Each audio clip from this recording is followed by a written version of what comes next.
Already 104 at the noon hour, setting records right here in Central Texas. We are expecting heat well over 100 degrees, and as you so eloquently mentioned, already 104. Boy, this comes after we tied the record Sunday for the hottest day ever in Austin. Temperatures yesterday hit 112 degrees. Animals at the Austin Humane Society went through much of the day without air conditioning. A transformer blew, and when the power came back, the shelter's air conditioners stopped working. The Humane Society is waiving pet adoption fees as they try to get the AC going again. And the demand for electricity for air conditioning is expected to reach near record levels this afternoon. ERCOT again asking all Texans to conserve power during this extreme heat, and usually as we approach the noon hour, we're almost to 100 degrees, and right before we come on, Sean says, well, it's the hottest we've ever had starting the noon hour. Unbelievable. 104. 104. Yesterday we got to, this is the marker that I'm going to have, and I'm a big believer in watching what you had previously when the conditions are the same.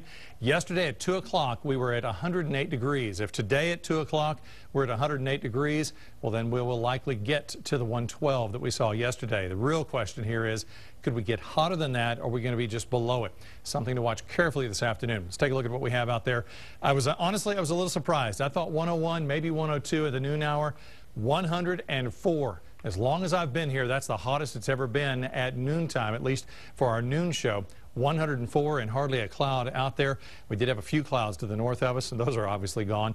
104 here, 101 at the airport, 100 in LaGrange, 100 in San Marcos, 100 in Lakeway, and 100 in Burnet. Everybody else, mid and upper 90s. Just think what it's going to be like in another half hour to hour as these temperatures continue.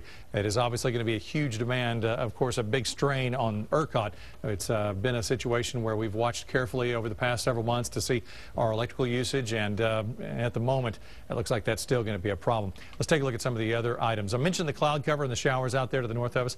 That rain looks like it's trying to make it here, but it's not. It's not going to get here. We're looking at very hot conditions. A real quick check of ERCOT's website. Current system loads 54,000 megawatts. Forecasted peak at 66,000. So it looks like, at least up to the point that we have here on the data, that we're doing well. But anything you can unplug or disconnect or whatever, I would do that this afternoon, because we could be in some trouble if we get into a situation where now everybody's at work and the demand is even greater this afternoon.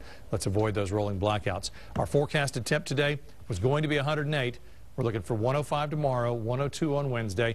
I guess Mother Nature wants to go out with a bang, because it is going to change after that, maybe even some showers by Thursday.